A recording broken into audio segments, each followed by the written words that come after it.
ఆ! అందరికీ నమస్కారం. అంటే ఎవరైనా ఒక కొత్త భాషను హ్మ్, కేవలం డిక్షనరీ చూసి అందులోని పదాలను బట్టి పట్టి నేర్చుకున్నారనుకుందాం.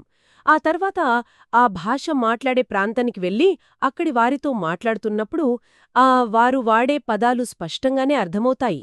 అవును, కరెక్ట్. కానీ ఆ వారి మాటల్లో దాగిన వ్యంగ్యం కానీ, లేదా వారి ముఖ కవళికల్లోని అసంతృప్తి కానీ, అంటే వారు చెప్పకుండా వదిలేసిన అసలు భావం అంత సులభంగా బోధపడదు కదా. హ్మ్. సో, సరిగ్గా ఇలాంటి ఒక ఆసక్తికరమైన అంశం గురించే ఈనాటి మన అన్వేషణ సాగబోతోంది. ఈరోజు మనం చర్చించబోయే టాపిక్ ఏంటంటే stock market body language. Exactly అండి. ఇది ట్రేడింగ్ ప్రపంచంలో ఒక రకంగా ఓల్డ్ ఈజ్ గోల్డ్ లాంటి ఒక సూత్రం. అవును. సో స్టాక్ మార్కెట్ గురించి పుస్తకాల్లో చదివిన సిద్ధాంతాలకు నిజంగా మార్కెట్ ప్రవర్తించే తీరుకు మధ్య ఒక కంటికి కనిపించని గోడ ఉంటుంది. చార్ట్లు, ధరణులు, సూచీలు ఇవన్నీ దాటి మార్కెట్ ఇచ్చే రహస్య సంకేతాలను ఎలా డీకోడ్ చేయాలో మనం ఈ చర్చలో అన్వేషించబోతున్నాం. అంటే ఇది కేవలం పచ్చరంగు లేదా ఎర్రరంగు నంబర్లకు సంబంధించిన విషయం కాదు. స్టాక్ మార్కెట్ బిగ్నర్స్ మొదలుకొని అనుభవజ్ఞుల వరకు ప్రతి ఒక్కరూ తెలుసుకోవాల్సిన మార్కెట్ సైకాలజీ ఇది. మాటికి నిజం.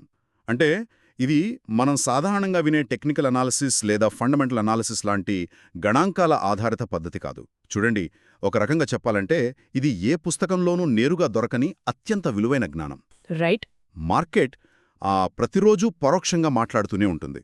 కానీ ఆ భాషను అర్థం చేసుకోవాలంటే కేవలం స్క్రీన్ మీది నంబర్లను చూస్తే సరిపోదు. ఆ ధరల కదలికల వెనుకున్న అసలు ఉద్దేశాన్ని పసిగట్టగలగాలి కదా. సో ఈ విషయాన్ని చాలా లోతుగా అర్థం చేసుకోవడానికి ఒక చిన్న అద్భుతమైన పక్షుల కథతో మొదలు పెడదాం. పక్షుల కథ అంటే స్టాక్ మార్కెట్ అనగానే సంఖ్యలు, గ్రాఫ్లు ఊహించుకునే సమయంలో ఇలా పక్షుల కథ రావటం చాలా ఆసక్తిగా ఉంది. చెప్పండి, ఏమిటా కథ?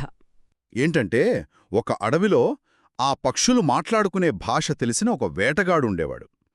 ఆ భాషా పరిజ్ఞానంతో అతను పక్షులను చాలా సులభంగా పట్టుకుని సంతలో అమ్మేవాడు. ఓకే. ఒకరోజు అతను పక్షులన్నీ తమ రాణి గురించి మాట్లాడుకోవడం విని తెలివిగా వెళ్ళి ఆ రాణి పక్షిని పట్టుకుని పంజరంలో బంధిస్తాడు. మరుసటి రోజు అడవికి వెళ్ళినప్పుడు మిగతా పక్షులన్నీ చెట్ల మీద చేరి తమ రాణి గురించి దిగులు పడుతుంటూ చూస్తాడు. అవును, సహజమే కదా. అప్పుడు ఆ వేటగాడు గర్వంగా మీ రాణి నా దగ్గరే పంజరంలో బందీగా ఉంది అని వాటి భాషలో చెప్తాడు. ఇక్కడే అసలు వింత జరుగుతుంది. ఆ మాట వినగానే చెట్లమీదున్న పక్షులన్నీ ఒక్కసారిగా కింద పడిపోయి ప్రాణం పోయినట్లుగా నిశ్చలంగా ఉండిపోతాయి. వావ్! బహుశా తమ రాణి దొరికిపోయిందనే బాధతో అలా పడిపోయాయేమో కదా. ఎగ్జాక్ట్లీ. ఆ వేటగాడు కూడా సరిగ్గా అలాగే అనుకున్నాడు. గుండె పగిలి చనిపోయాయనుకుని ఇంటికి వెళ్ళి ఆ పంజరంలో ఉన్న రాణిపక్షితో నువ్వు నా దగ్గర బందీగా ఉన్నావని చెప్పగానే నీకోసం మిగతా పక్షులన్నీ చెట్టుమీది నుంచి కిందపడి చనిపోయాయని చెప్తాడు. ఆరేరే! ఆ మాట వినగానే పంజరంలో ఉన్న ఆ రాణిపక్షి కూడా గిలగిలా కొట్టుకుని ప్రాణం విడిచినట్లుగా పడిపోతుంది. ఓహో, అంటే అది కూడా చనిపోయిందా? అలా అనుకునే వేటగాడు బాధపడి ఆ పంజరం తలుపు తెరిచి పక్షిని బయటికి తీసి కింద పెడతాడు. అంతే, ఆ రాణిపక్షి ఒక్కసారిగా రెక్కలు విదిలించి ఆకాశంలోకి ఎగిరిపోతూ ఒక మాట చెప్తుంది. వాట్? నిజంగానా? ఏమని చెప్పింది? ఏమనంటే, నీకు మా భాష తెలుసు, కాని మా బాడీ లాంగ్వేజ్ తెలియదు. అడవిలో ఉన్న నా స్నేహితులు కింద పడిపోయి చనిపోయినట్లు నటించడం ద్వారా నాకొక రహస్య సందేశాన్ని పంపారు. శత్రువుకి దొరికినప్పుడు చనిపోయినట్లుగా నటించు, అప్పుడు వాడే నిన్ను వదిలేస్తాడని చెప్పారు. నువ్వు మా మాటలను మాత్రమే విన్నావు, కాని మా ప్రవర్తనను చలవలేకపోయావు అని చెప్పి ఎగిరిపోతుంది. అద్భుతం. వాస్తవానికి ఇది చాలా లోతైన అర్థమున్న కథ. అంటే పక్షులు భాషను కాకుండా తమ హావభావాలను ఒక ఆయుధంగా వాడుకున్నాయన్నమాట. అవును. మన నిజ జీవితంలో కూడా ఇలాగే జరుగుతుంటుంది. మన స్నేహితులెవరైనా మాటలతో పైకి ఎంత పొగుడుతున్నా వారి ముఖంలో ఒక విధమైన అసంతృప్తి లేదా ఈర్ష్య కనిపిస్తే మనం వెంటనే పసిగట్టేస్తాం కదా. కరెక్ట్. అంటే వారి మాటల కంటే వారి బాడీ లాంగ్వేజ్ అసలు నిజాన్ని చెబుతుందన్నమాట.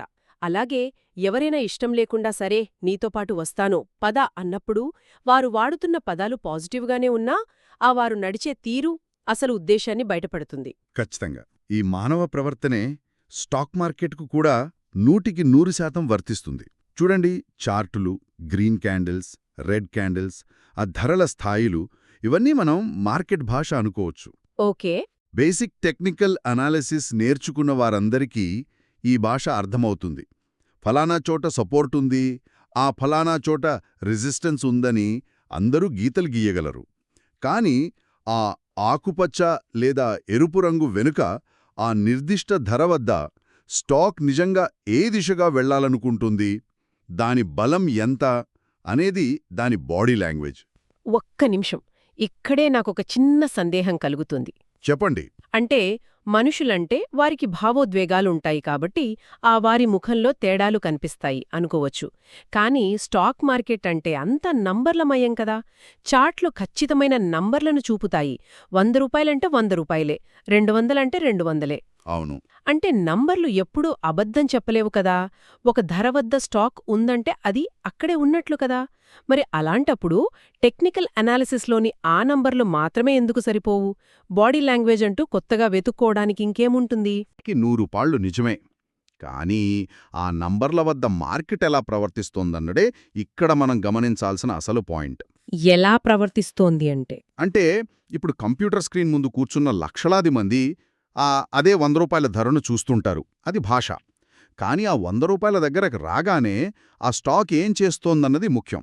ఆ పాయింట్ని టచ్ చేసిన వెంటనే మిల్లీ సెకండ్లలో ఒక కరెంటు షాక్ తగిలినట్లు వేగంగా పైకి దూసుకెళ్తోందా, లేదా అక్కడే గంటల తరబడి ఏటూ కదలకుండా ఆగిపోయి ఉందా, ఓ రైట్, లేక నెమ్మదిగా కిందకు పడిపోతోందన్నది గమనించాలి.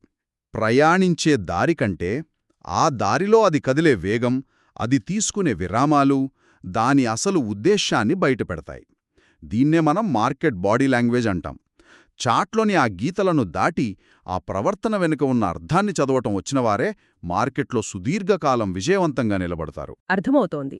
అంటే టెక్నికల్ అనాలిసిస్ మనకు ఏమి జరుగుతోంది అనేది చూపిస్తే ఈ బాడీ లాంగ్వేజ్ అనేది ఎలా జరుగుతోంది మరియు దాని వెనుక ఉన్న కారణమనేది చెప్తుందన్నమాట.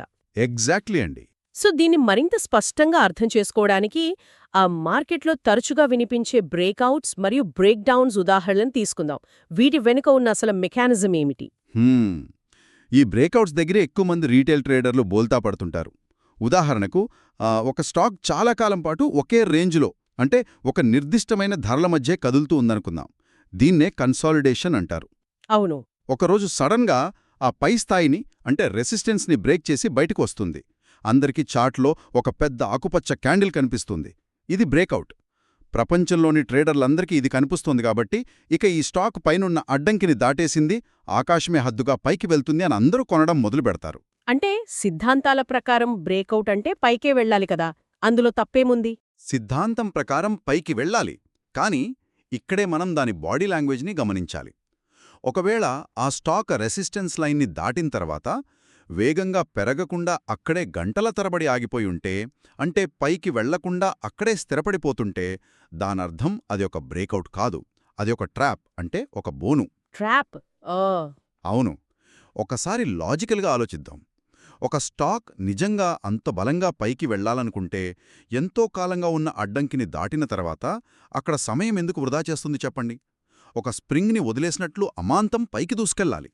అలా కాకుండా అక్కడే ఆగిపోయిందంటే దాని ఉద్దేశం పైకి వెళ్లడం కాదనర్థం. అది పైన నిలబడలేకపోతుంది. దీన్ని వింటుంటే నాకొక పోలిక గుర్తొస్తోంది. ఇది అచ్చం ఒక రన్నింగ్ రేస్లో పాల్గొన్న రన్నర్ లాంటిదన్నమాట. అవును. ఎలా అంటే రిఫరీ తుపాకీ పేల్చగానే ఆ స్టార్టింగ్ లైన్ దాటిన ఆ రన్నర్ వేగంగా పరిగెత్తకుండా అక్కడే నిలబడిపోయి అటూ ఇటూ చూస్తుంటే ఎలా ఉంటుంది? రేస్ ప్రారంభమైంది, లైన్ దాటాడు, కాని పరిగెత్తట్లేదు. ఖచ్చితంగా అతని కాళ్లలో బలం లేదని, లేదా లోపలి ఇంకేదో సమస్య ఉందని ఎవరికైనా ఇట్టే అర్థమైపోతుంది కదా. ఇది కూడా సరిగ్గా అంతే అనిపిస్తోంది. వావ్, అత్యద్భుతమైన పోలిక. సరిగ్గా అంతే. లైన్ దాటడం అనేది మార్కెట్ భాష, కానీ పరిగెత్తకుండా ఆగిపోవడం అనేది మార్కెట్ బాడీ లాంగ్వేజ్. ఎప్పుడైతే ఒక స్టాక్ బ్రేకౌట్ ఇచ్చి అక్కడే ఆగిపోతుందో అక్కడ తెర వెనుక అసలేం జరుగుతోందంటే ఆ పెద్ద ఇన్స్టిట్యూషనల్ ప్లేయర్లు తమ దగ్గరున్న లక్షలాది షేర్లను అమ్మడానికి సిద్ధంగా ఉన్నారు. ఓహో, అంటే వాళ్ళు మార్కెట్లోకి సప్లై తీసుకొస్తున్నారన్నమాట. అదేగదా. అంత భారీ మొత్తంలో వారు అకస్మాత్తుగా అమ్మితే స్టాక్ ధర కుప్పకూలిపోతుంది కదా. కాబట్టి వారు కావాలనే ఒక కృత్రిమమైన బ్రేకౌట్ని సృష్టిస్తారు. అది చూసి చిన్న పెట్టుబడిదారులంతా కొనేందుకు ఎగబడతారు. ఆ కొనేవారందరికీ ఈ పెద్ద ప్లేయర్లు తమ షేర్లను నెమ్మదిగా అంటగడతారు. దీన్నే లిక్విడిటీ ట్రాన్స్ఫర్ అంటారు. అరేరే. ఈ ప్రక్రియ పూర్తవగానే ఆ స్టాక్ దారుణంగా కిందకు పడిపోతుంది. అందరూ ట్రాప్ అయిపోతారు. ఇక దీనికి పూర్తిగా వ్యతిరేకమైన రెండో పరిస్థితిని కూడా చూద్దాం. అదే ఫాల్స్ బ్రేక్ డౌన్. హ్మ్. ఇది బహుశా మార్కెట్ కిందకు పడిపోయేటప్పుడు జరిగే ట్రాప్ అనుకుంటా కదా. ఒకసారి దీని గురించి కూడా వివరిస్తారా? తప్పకుండా. ఒక స్టాక్ పడిపోతూ తన పాత కనిష్ట స్థాయిని అంటే ప్రీవియస్ లోని బ్రేక్ చేసి కిందికి వస్తుందనుకుందాం. టెక్నికల్ భాషలో పాతలో బ్రేక్ అయిందంటే ఒక ముఖ్యమైన సపోర్టు విరిగిపోయినట్లు. అంటే అది మరింత కిందికి పడిపోవాలి. అవును. అప్పుడు అందరూ పానిక్ అవుతారు కదా. ఎగ్జాక్ట్లీ. చార్ట్లు చూసేవారందరికీ ఇది స్పష్టంగా కనిపిస్తుంది కాబట్టి వాళ్ళంతా భయపడి తమ దగ్గరున్న స్టాక్స్ అమ్మేస్తుంటారు లేదా షార్ట్ సెల్లింగ్ చేస్తుంటారు. కానీ ఆ స్టాక్ మరింత పడిపోకుండా అక్కడే స్థిరంగా నిలబడితే ఆ స్టాక్కి కిందికి వెళ్లడం ఏమాత్రం ఇష్టం లేదని అర్థం. ఇదే గుడ్ బాడీ లాంగ్వేజ్. అంటే కిందికి వెళ్ళకపోవడమే మంచి సంకేతమంటారా? అవునండి. ఒకవేళ కిందకు వెళ్లాలనే బలమైన ఉద్దేశం దానికి నిజంగా ఉంటే ఆ సపోర్ట్ విరిగిపోగానే అదొక జలపాతంలాగా కిందకు పడిపోవాలి. కాని అలా జరగలేదంటే ఎవరో తెలివైన పెద్ద పెట్టుబడిదారులు ఆ తక్కువ ధర దగ్గర స్టాక్స్ అన్ని గుట్టుచప్పుడు కాకుండా కొనేస్తున్నారు, అంటే అక్యుములేషన్ చేస్తున్నారనర్థం. ఓకే. అంటే భయంతో అమ్మేవాళ్ల దగ్గర నుంచి వీళ్ళు కొంటున్నారన్నమాట. ఆ తర్వాత చాట్ ఎలా మారుతుంది? కిందికి పడిపోవడం ఆగిపోయిన ఆ స్టాక్ అక్కడ్నుండి నెమ్మదిగా పైకి లేచి డబుల్ బాటం లాంటి ప్యాటర్న్స్ ఏర్పనుస్తుంది. డబుల్ బాటం అంటే ఇంగ్లీష్ అక్షరం డబ్ల్యూ ఆకారంలో ఒకసారి కిందికి వెళ్ళి కొద్దిగా పైకి వచ్చి మళ్లీ పాత కనిష్ట స్థాయికి వెళ్ళి అక్కడ్నుండి బలంగా పైకి లేవడం. రైట్. W pattern. అవును. ఇది అత్యంత బలమైన సంకేతం. కాని కేవలం కంటికి కనిపించే ఆ బ్రేక్డౌన్ భాషను మాత్రమే నమ్మినవారు పాతలో బ్రేక్ అయిందని అమ్మి తీవ్రంగా నష్టపోతారు. అద్భుతం. స్క్రీన్ మీద కనిపించేది ఎప్పుడూ పూర్తి నిజం కాదన్నమాట. ఆ కనిపించే దృశ్యం వెనుక, ప్రైస్ యాక్షన్ వెనుక ఉన్న ప్రవర్తనను మనం పసిగట్టాలి. సరే, ఈ చార్టుల సంగతి పక్కన పెడితే ఆ స్టాక్ మార్కెట్ను అత్యంత తీవ్రంగా ప్రభావితం చేసేది వార్తలు కదా. అవును, న్యూస్. కంపెనీల లాభనష్టాలు, దేశాల ఆర్థిక పరిస్థితులు ఎప్పటికప్పుడు వార్తల రూపంలో వస్తుంటాయి. మరి బయట నుంచి వచ్చే ఈ వార్తలకు స్టాక్ స్పందించే తీరులో కూడా మనం ఈ బాడీ లాంగ్వేజ్ని గమనించవచ్చా? ఖచ్చితంగా. మనం ఇందాక మాట్లాడుకున్న చార్ట్ల కదలికలు స్టాక్ తనంతట తాను ఇచ్చే సంకేతాలైతే, బయట నుంచి వచ్చే బలమైన వార్తలకు అది ఎలా స్పందిస్తోందో గమనించడమనేది దాని నిజమైన బలాన్ని కొలిచే ultimate test. Okay, ultimate test. ఇక్కడ కూడా వార్త అనేది భాష అయితే, దానికి మార్కెట్ ఇచ్చే రియాక్షన్ అనేది బాడీ లాంగ్వేజ్. దీన్ని మరింత వివరంగా అర్థం చేసుకోవడానికి ఆ గుడ్ న్యూస్ ట్రాప్తో మొదలుపెడదాం. గుడ్ న్యూస్ వస్తే సహజంగానే స్టాక్ పెరుగుతుంది కదా, అందులో ట్రాప్ ఏముంటుంది? అక్కడే ఉంది అసలు లాజిక్. ఒక ఉదయం 9 గంటలకు ఒక కంపెనీ గురించి చాలా అద్భుతమైన రిజల్ట్స్ వచ్చాయని వార్త వస్తుందనుకుందాం. లాభాలు మూడింతలు పెరిగాయి, లేదా ఒక బ్రహ్మాండమైన అంతర్జాతీయ కాంట్రాక్ట్ లభించింది అని ప్రతి వార్తా ఛానల్, ప్రతి పత్రిక అదే చెబుతాయి. ఇది భాష. 9:15కి మార్కెట్ ఓపెన్ అవుతుంది. ఆ వార్త ఎంత మంచిదంటే ఆ స్టాక్ ఖచ్చితంగా గ్యాపప్లో ఓపెన్ అవ్వాలి. అంటే గ్యాపప్ అంటే నిన్నటి ముగింపు ధర కంటే ఈరోజు చాలా ఎక్కువ ధరలో మార్కెట్ ఓపెన్ అవ్వడమే కదా? అవును. ఆ స్టాక్ ఒక 7% లేదా 8% గ్యాపప్తో ఓపెన్ అయి ఆ తర్వాత కొనేవాళ్లు ఎగబడటంతో రోజంతా పెరిగి ఒక 15% లాభంతో క్లోజ్ అయితే దాన్ని నిజమైన బలమంటారు. కానీ ఇక్కడ ట్రాప్ ఎలా ఉంటుందంటే, అంత అద్భుతమైన వార్త వచ్చినా కూడా మార్కెట్ ఓపెన్ అయిన తర్వాత ఆ స్టాక్ కేవలం 1% లేదా 2% మాత్రమే పెరిగి అక్కడే ఆగిపోతోంది.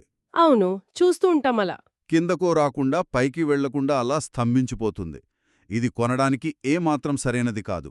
దీన్ని స్పష్టమైన బ్యాడ్ బాడీ లాంగ్వేజ్ అంటారు. అంటే ఒక రకంగా చెప్పాలంటే ఈ మంచి వార్తలనేవి ఆ పెద్ద ప్లేయర్లు తమ భారీ లాభాలను నగదుగా మార్చుకోవడానికి, అంటే క్యాష్ అవుట్ చేసుకోవడానికి ఉపయోగపడే ఒక ఎగ్జిట్ డోర్ అన్నమాట.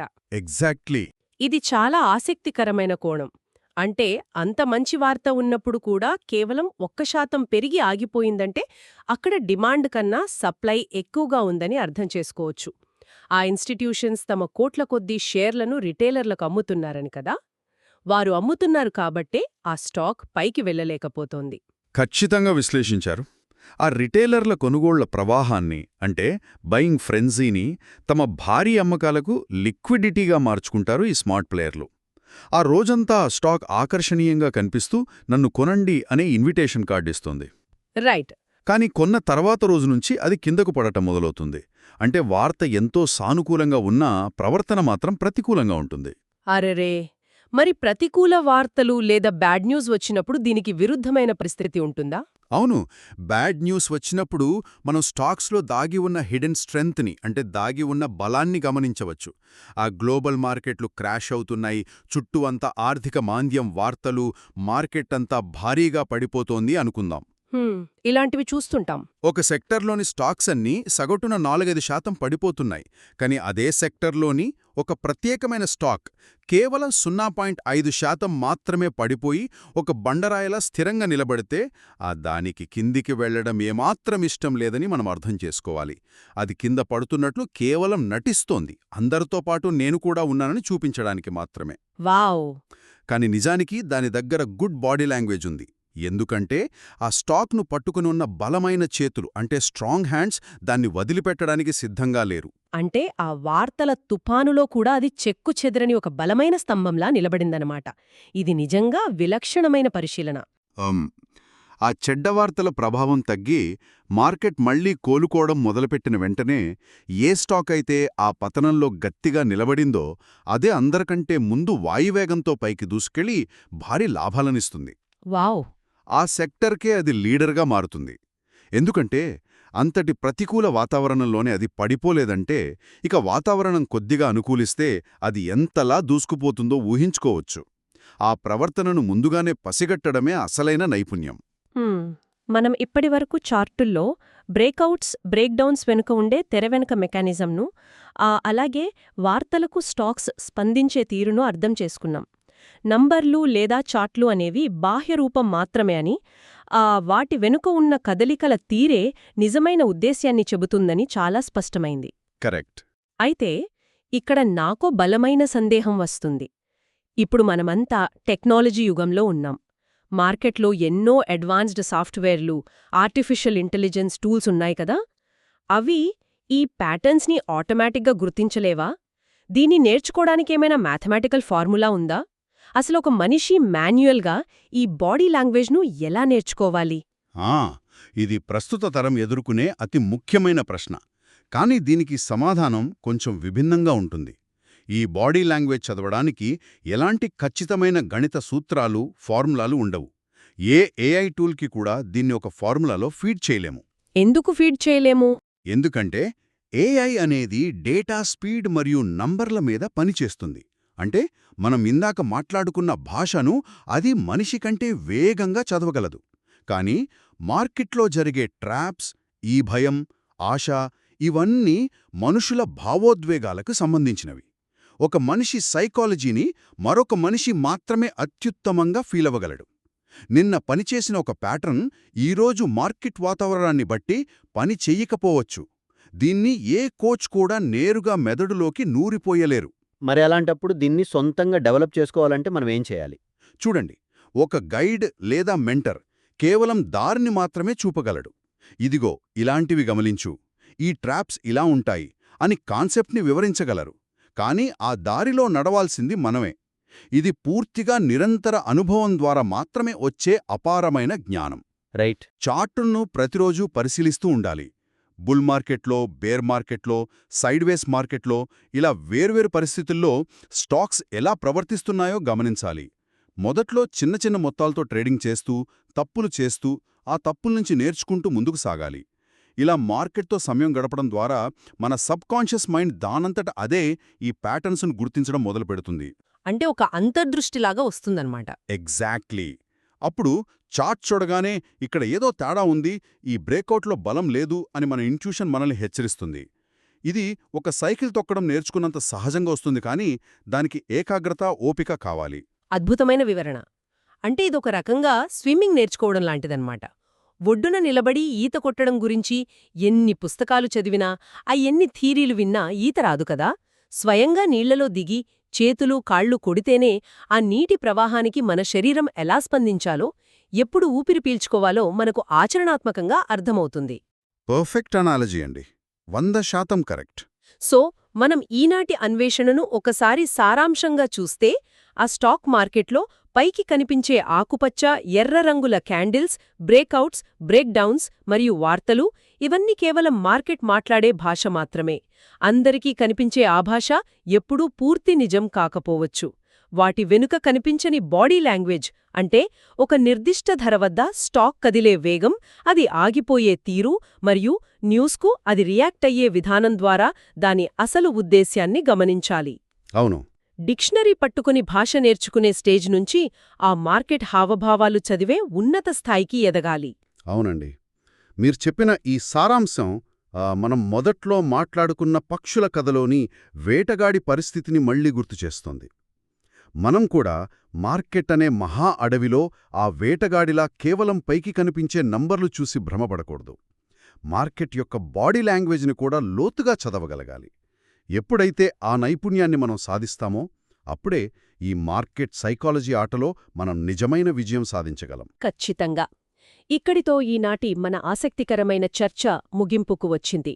కాని ముగించే ముందు ఈ విషయాలన్నీ విన్న తర్వాత నా మదిలో మెదులుతున్న ఒక రెచ్చగొట్టే ఆలోచనను మీ అందరి ముందు ఉంచాలనుకుంటున్నాను.